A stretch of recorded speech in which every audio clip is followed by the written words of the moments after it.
저는 오늘 언약궤를 맨 사람들이라는 제목으로 귀한 말씀의 은혜를 나누고자 합니다. 여러분 혹시 기적 좋아하십니까? 기적.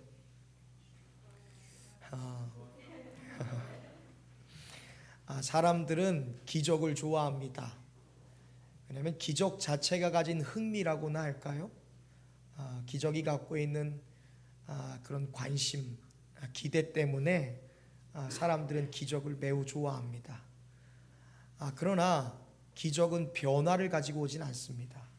진정한 변화라는 것은 기적이 아니라 말씀이 가지고 오는 것인 것을 여러분 믿으시기를 축원합니다. 성경에서 기적을 가장 많이 경험했던 세대, 기적의 은사로 충만했던 세대가 있다면 단언컨대 모세 시대였을 것입니다. 우리가 잘 아는 피, 개, 이파가, 악, 우, 매, 흑처, 이게 애굽에 있었던 10가지 재앙이거든요. 피재앙, 개구리 재앙, 이재앙, 파리 재앙, 가축의 죽음 재앙, 악성 종양 재앙, 우박 재앙, 메뚜기 재앙, 흑암과 처음 난 것의 죽음의 재앙. 여러분, 이 애굽에 내린 10가지 재앙이 무엇이었습니까? 다 기적이었습니다. 여러분, 그뿐만이 아니었죠. 홍해의 기적도, 만나의 기적도, 구름 기둥과 불 기둥의 기적도, 또 바위에서 물이 나는 그런 기적도, 사실 모세 시대를 살던 광야의 1세대들은 다 분명히 기적 속에서 살아갔던 기적의 수혜자들이었습니다. 그러나 아이러니하게도 세상에서 가장, 역사 가운데 가장 기적을 많이 경험했던 세대임에도 불구하고 그 기적을 경험하고 기적을 보고 기적의 수혜를 받았던 사람들은 다 광야에서 죽고 말았습니다. 기적이 그들의 삶을 변화시키지 못했던 것입니다. 모세는 민수기 11장에서 이런 고백을 하나님 앞에 드립니다. 어찌하여 주의 종을 괴롭게 하시나이까? 이 모든 백성을 왜 내게 맡기셔서 나에게 그 짐을 지게 하십니까? 내가 그들을 잉태했습니까? 내가 그들을 낳았습니까? 하나님, 나 혼자서는 절대로 이 백성을 감당할 수 없습니다. 하나님 앞에 절규했습니다. 엘리야와 엘리사의 시대는 어땠을까요? 그때는 이스라엘 전체가 기적의 시대를 경험했던 세대였습니다. 여러분, 엘리야가 기적을 몇 가지 일으킨 줄 아세요? 공식적으로 7가지입니다. 그 제자였던 엘리사는 그보다 곱이나 되는 14가지의 공식적인 기적을 베풀었습니다. 이거는 여러분 엘리야와 엘리사만의 개인의 기적이 아니에요. 엘리사를 통해, 엘리야를 통해 온 이스라엘 백성들이 누렸던 정말 최대의 기적이었습니다. 그러나 기적이 많아질수록, 기적이 베풀어질수록 백성들은 흥미를 갖고 선지자들에 대한 관심을 가졌을지는 모르겠지만 이스라엘 백성들은 그 기적의 순간에도 변화하지 못했습니다. 엘리야는 열왕기상 19장에서 하나님, 오직 나만 홀로 남았거늘 이제는 그들이 나의 생명까지 빼앗으려고 합니다. 하나님 앞에 비명을 질렀습니다. 예수님께서도 기적을 굉장히 많이 행하셨죠. 여러분, 예수님께서 가장 기적을 많이 행하신 곳이 어딘 줄 아세요? 갈릴리요? 그와 비등할 정도로 예수님이 나고 자란 나사렛에서, 예수님의 고향에서 엄청난 기적을 행하셨습니다.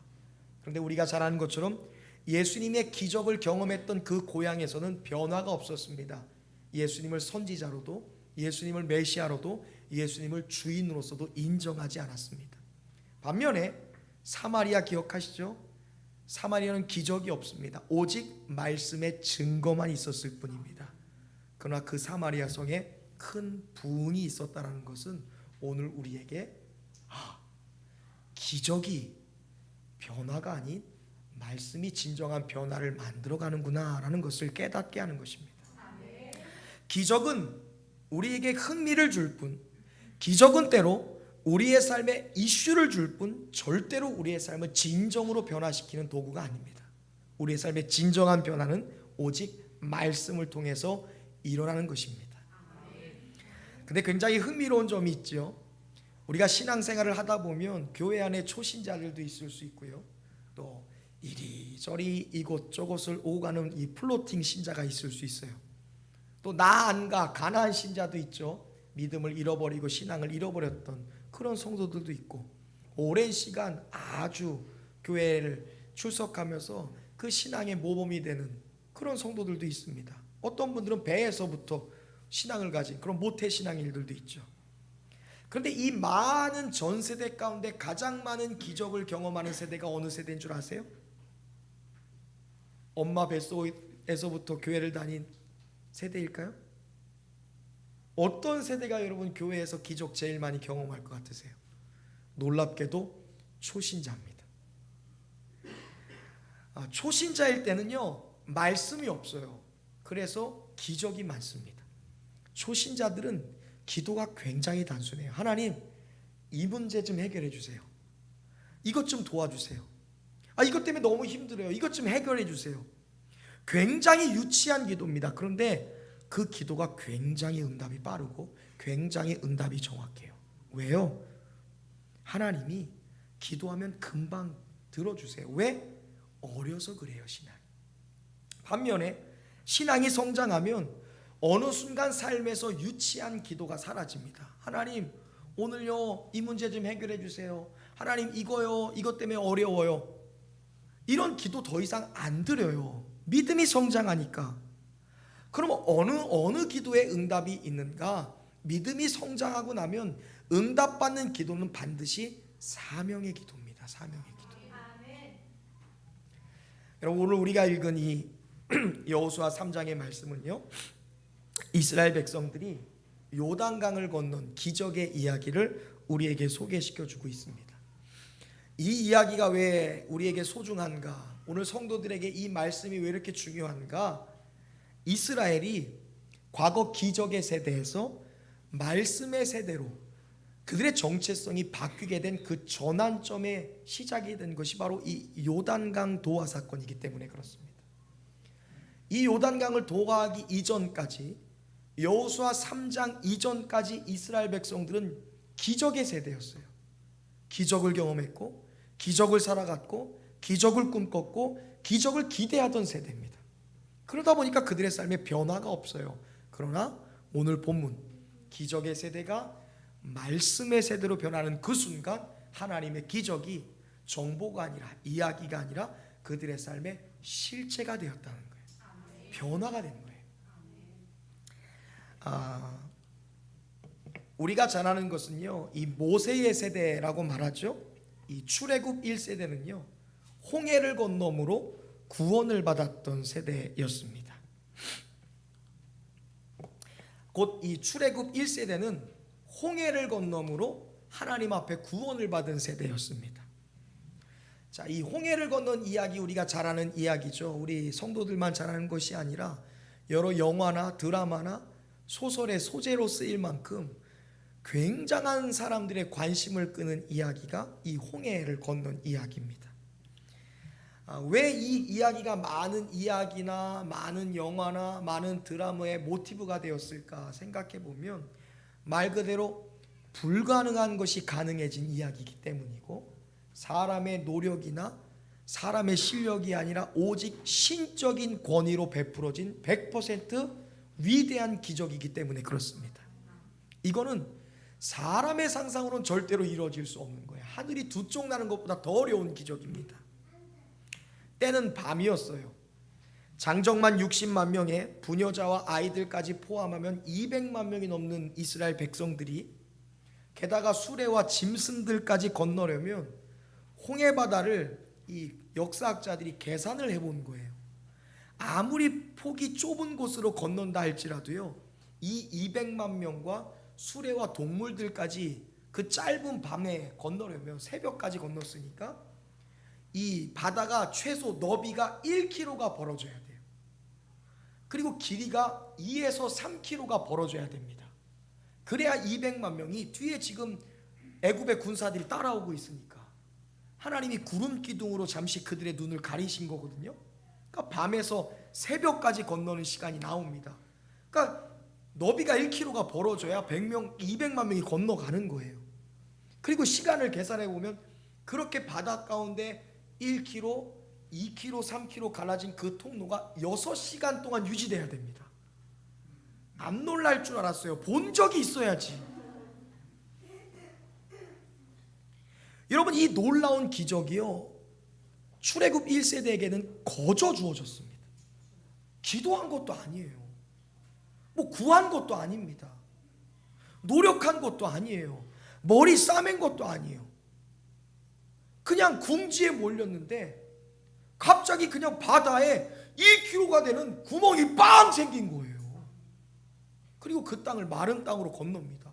얼마나 신기했을까. 주원이나 한결이 같은 경우는 이미 엄마 아빠 손 놓고, 야 이게 뭐야, 막 얘네 이미 길 잃었어요 지금. 출애굽 1세대는 그냥 하나님이 내신 길을 따라서 그냥 걸었을 뿐이에요. 반면에 여러분, 광야 2세대는 어떻습니까? 이들은 물을 몰라요. 물을 본 적이 없는 세대입니다. 왜? 광야에서 태어나고 자란 시대이기 때문에. 광야 방랑기에 태어났던 출애굽 2세대, 이들은 광야에서 태어나서 줄곧 광야에서만 산 거예요. 척박한 땅입니다 여러분. 물론 부모 세대로부터 과거 우리가 처음 출애굽해서 애굽을 나왔을 때 정말 하나님이 내신 이 기적을 통해 바다를 마른 땅으로 걸었다는 이야기를 전에 들었을 수는 있어요. 야 그때는 말이야, 나 때는 말이야, 야 진짜 대단했는데, 너네가 그 자리에 있었어야 되는데. 여러분, 이거 우리가 무슨 무용담처럼 하지 않았겠어요 여러분? 하지만 평생을 광야에 살면서 마실 물조차 없어서 목말랐던 이 광야 2세대에게 있어서 부모의 경험이라는 것은요, 사실 그 마음속에 와닿지 않은 이야기였을지 모르겠어요. 그 모세가 죽습니다. 수종자였던 여호수아가 하나님의 부르심을 받아서 이제 이스라엘의 지도자가 되었어요. 그리고 얼마 뒤 하나님의 명령이 떨어졌습니다. 내가 이스라엘 자손에게 주리라 약속한 그 가나안 땅을 향해 나아가라. 40년 전에 여러분 이 똑같은 말씀을 부모 세대가 받았어요. 그런데 어떻게 했습니까? 그들은 불순종했어요. 안 된다는 거예요. 가나안 땅이 좋은 땅이래. 젖과 꿀이 흐르는 땅이네. 우리가 꿈꿨던 유토피아야. 근데 할 수 없어. 왜? 그 땅의 거민들은 강하고 커. 우리는 어때? 우리는 벽돌 만들던 백성들 아닙니까? 430년 동안 종살이만 했는데 우리가 어떻게 그 강대한 백성들과 싸워 이깁니까? 우리들은 그들에게 메뚜기처럼 보일 거예요. 우리는 아무것도 아닙니다. 문제보다 크신 하나님을 보지 못하는 거예요. 가나안 땅의 주인 되신 하나님을 보지 못하고 스스로 낮은 자존감에 빠져서 스스로 그 약속의 땅을 들어가기를 포기합니다. 그 결과 돌이킬 수 없는 결과를 초래했습니다. 그러므로 지금 출애굽 2세대에게는 이 상황, 가나안 땅을 향해 나아가라, 이것은 어떻게 주어진 기회인 것을 누구보다 잘 알고 있는 것이죠. 다시는 그 실수를 반복할 수 없기에 이 광야 2세대는 어때요? 주저할 수는 없는 거예요. 죽이 되든 밥이 되든 가나안 땅에 나아가야 돼요. 여러분, 우리의 사명이 이것인 줄로 믿습니다. 죽이 되든 밥이 되든 가는 거예요. 하나님이 가라고 하시면 가는 거예요. 왜 가라고 해요? 길을 내실 거니까. 그 땅을 향해 들어가라는 거예요. 왜? 그 땅이 너희에게 약속되어 있으니까요. 묻지도 따지지 마는 거예요. 말씀 그대로 따라합시다. 하나님 말씀하시면 말씀 그대로 받고 그대로 믿고 그대로 순종하여 그대로 됩시다. 할렐루야. 죽이 되든 밥이 되든 가나안 땅을 향해 나아가는 거예요. 하지만 문제가 있어요. 우리가 잘 아는 문제죠. 그들 앞에 턱하니 요단강이 자리 잡고 있었다는 것이죠. 물을 본 적 없는 백성들, 척박한 땅에서 물 부족에 시달렸던 백성들이 강을 만나는 거예요. 가나안 땅을 향해 나아가는 이 백성들에게 요단강은 도전이자 두려움이었습니다. 야, 이거 뭐 어떻게 해야 되는 거야? 미답지에 대한 두려움이 임하는 거예요. 강을 보자마자. 그리고 과연 우리도 그 옛날 백성들처럼, 우리 아버지, 어머니, 할아버지, 할머니처럼 우리도 그 강을, 아니 우리 그 바다를 건널 수 있을까? 불확실성에서 오는 두려움이 바로 그들에게 요단이라는 정체였어요. 야, 이거 못할 것 같아. 어떻게 넘어? 우리가 할 수 있을까? 그러나 이 문제는요, 오늘 성경에 보니까 언약궤를 맨 제사장들을 통해서 풀리게 되었습니다. 제사장들이 여러분 어깨에 하나님의 언약궤를 맸다라는 것을 여러분 이렇게 이해하셨으면 좋겠어요. 말씀을 붙든 그리스도인들, 하나님의 말씀을 꼭 붙든 성도들, 말씀을 붙든 그리스도인들, 곧 하나님의 약속을 믿는 성도들이 이 요단강의 문제를 풀어냈다는 거예요. 자, 언약궤를 맨 제사장들이 먼저 그 요단강을 향해 나아가기 시작했습니다. 14절 말씀인데요, 우리 성경의 말씀을 한번 찾아보겠습니다. 14절 말씀 읽어보시죠. 시작.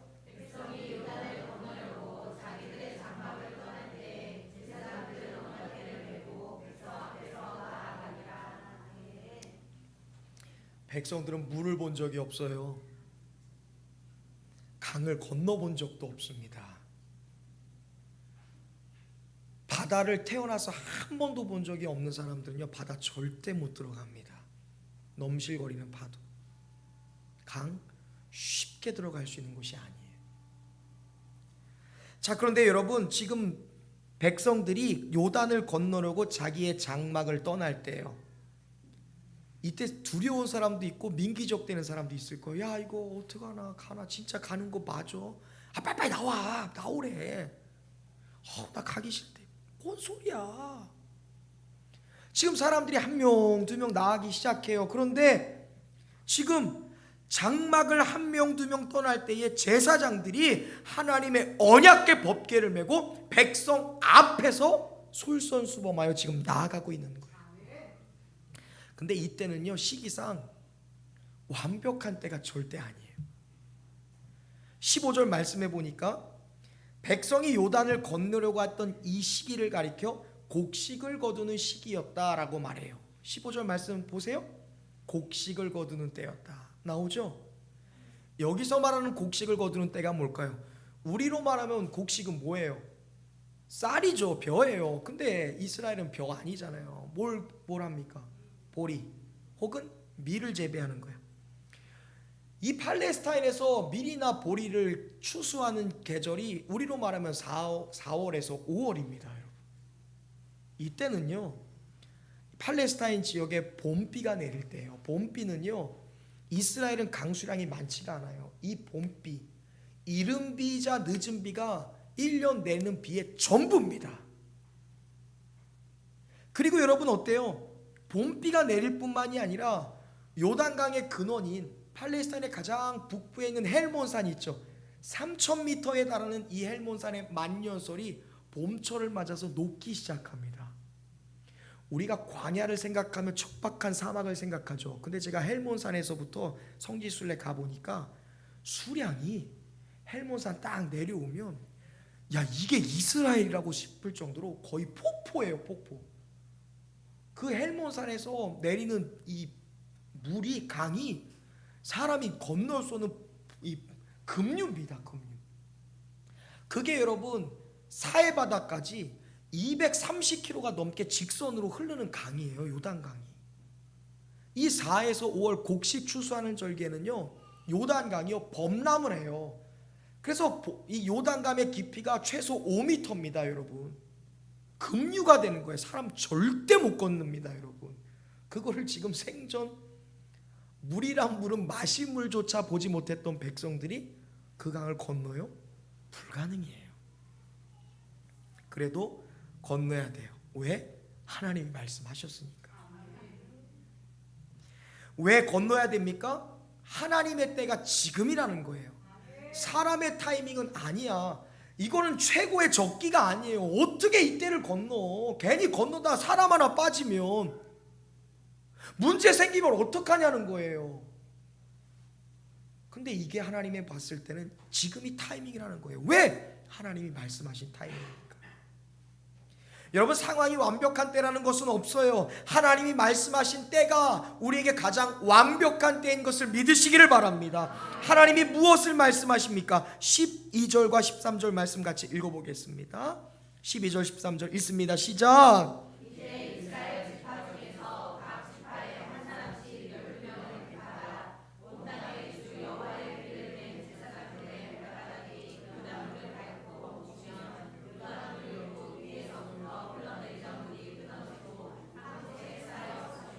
아멘. 하나님 말씀하신 거예요.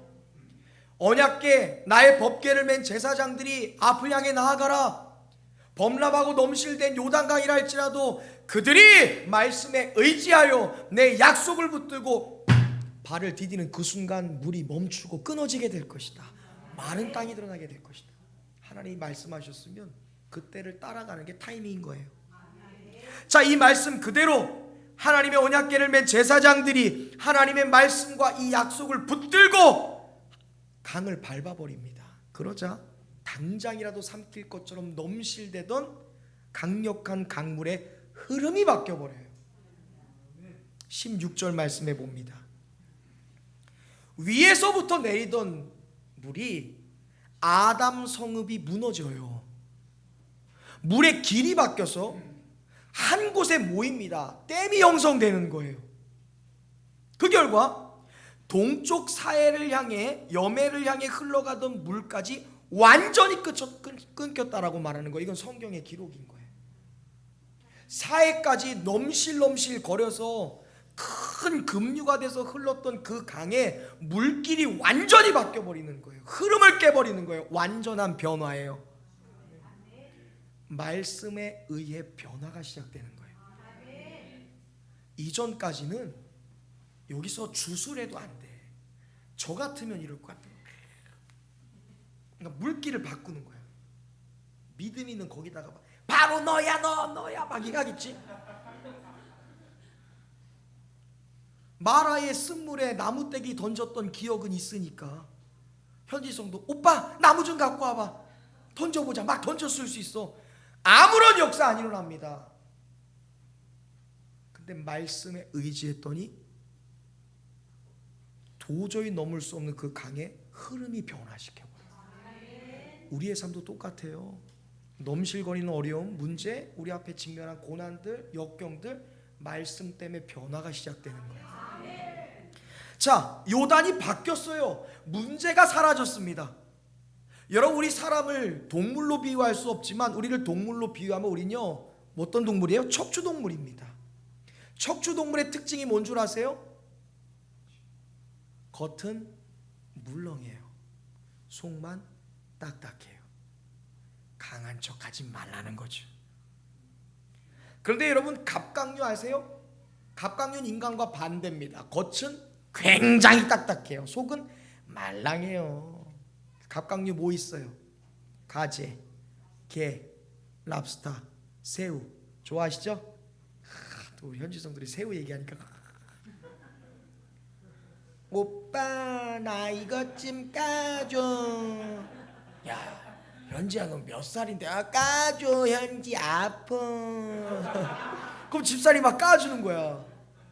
분명히 딱딱한데 까주니까 어때? 너무 부드러운 거야. 갑각류의 변화가 언제 일어나는 줄 아세요? 탈피라고 하나요? 허물을 벗을 때죠. 허물을 벗는 순간요, 여러분, 갑각류에겐 제일 위험한 순간이에요. 왜? 자기의 껍질을 다 벗어버리고 말랑한 자기의 본질이 드러나는 시대예요. 노출되는 거예요. 그때가 개나 가재나 새우에게 가장 약한 순간입니다. 그런데 그 약한 순간에 갑각류는 변화해요. 발전해요. 성장합니다. 사람도 마찬가지예요. 사람이 언제 성장하나? 여러분, 우리의 마음은요, 갑각류와 똑같아요. 우리의 영혼은 우리가 가장 약한 순간, 우리가 가장 어렵고 힘든 순간, 나의 노력과 나의 기대와 나의 실력과 나의 모든 능력이 통하지 않은 그 순간, 그때 믿음도 성장하고 마음도 성장하는 거예요. 여러분, 이스라엘이 언제 성장했을까요? 애굽에 10가지 재앙이 내렸잖아요. 그 10가지 재앙을 내려서 신중의 신이라고 불렸던 바로의 콧대를 납작하게 하신 분이 우리 하나님이야. 우리의 신이야.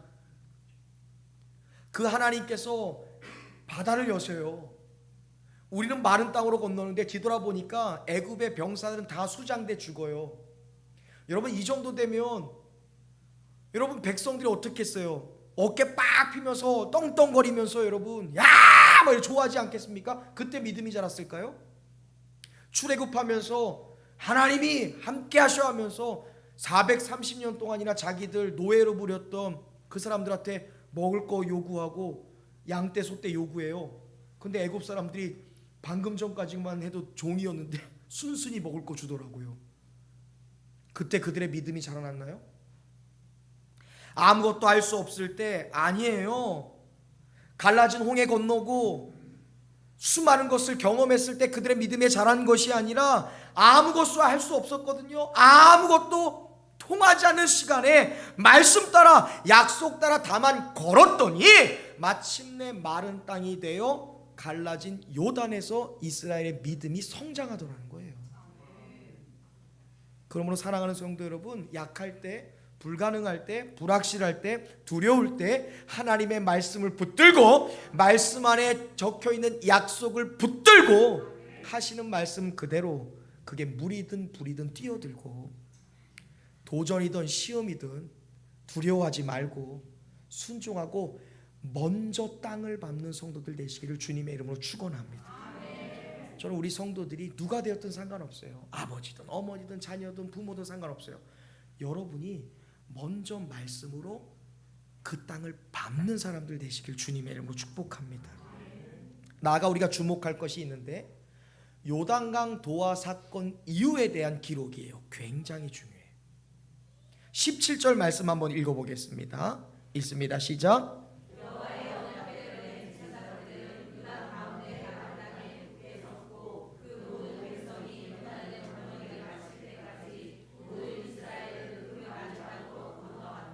아멘. 여러분, 이 17절에서 굳게 섰고라는 단어 굉장히 중요해요. 저와 여러분에게 요구되는 하나님의 부르심입니다. 저는 우리 안나 집사님이 굳게 서시길 바래요. 진짜로 집사님.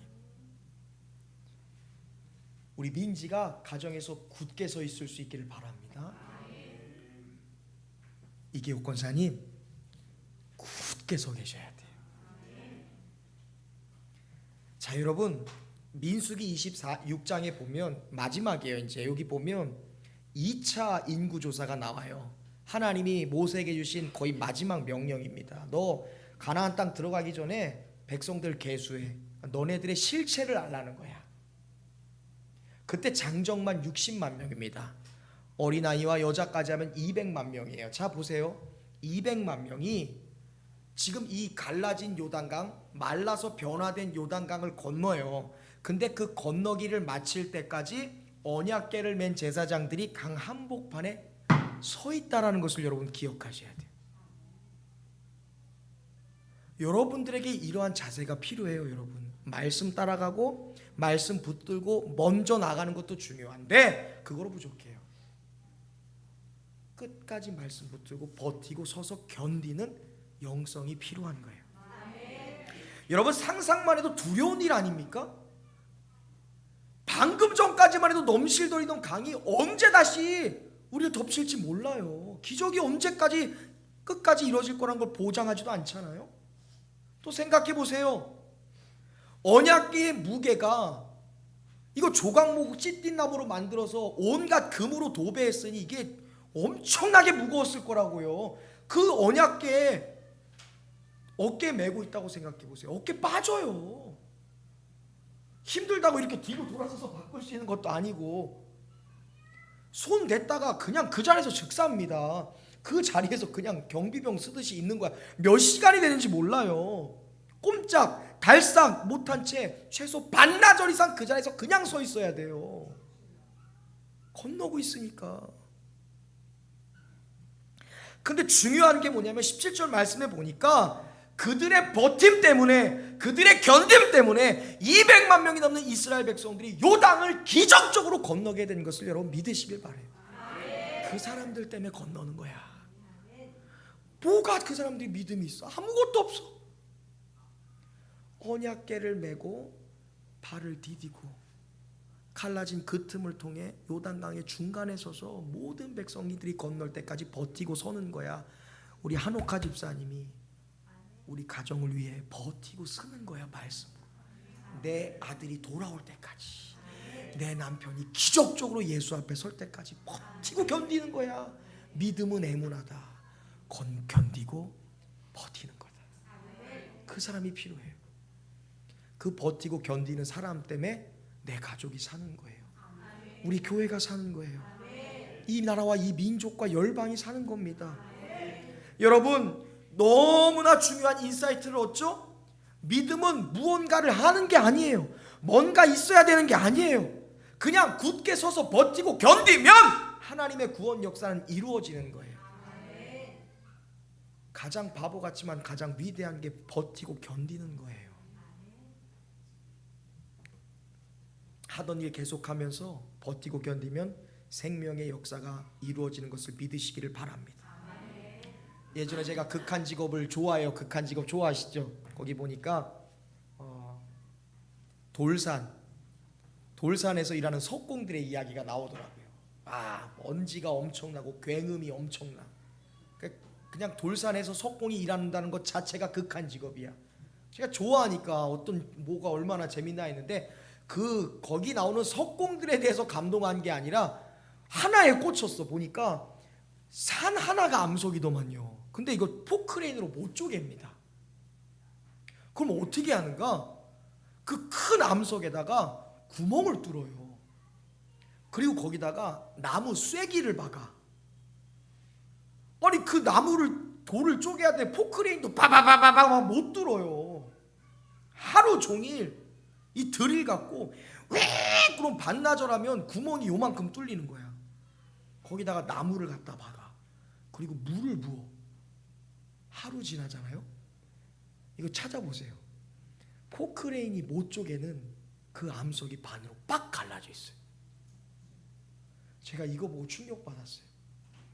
믿음이 그거야. 무슨 대단한 게 아니라 그냥 그 자리에 박혀 있는 거예요.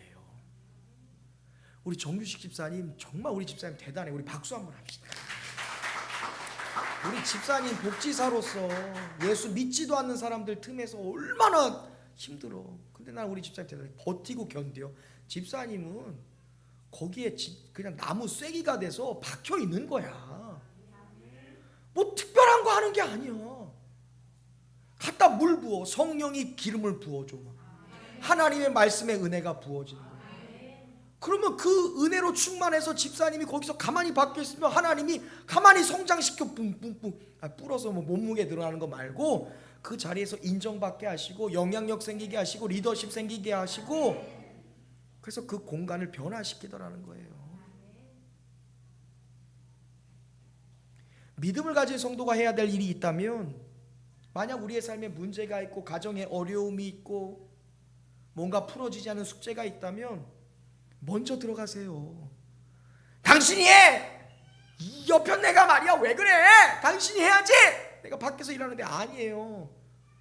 그 문제를 발견한 사람이 먼저 들어가세요. 그리고 가만히 말씀 붙들고 기도하면서 성령의 기름을 부으심을 받고 하나님이 주신 은혜로 그 자리에서 그냥 버티고 견디세요.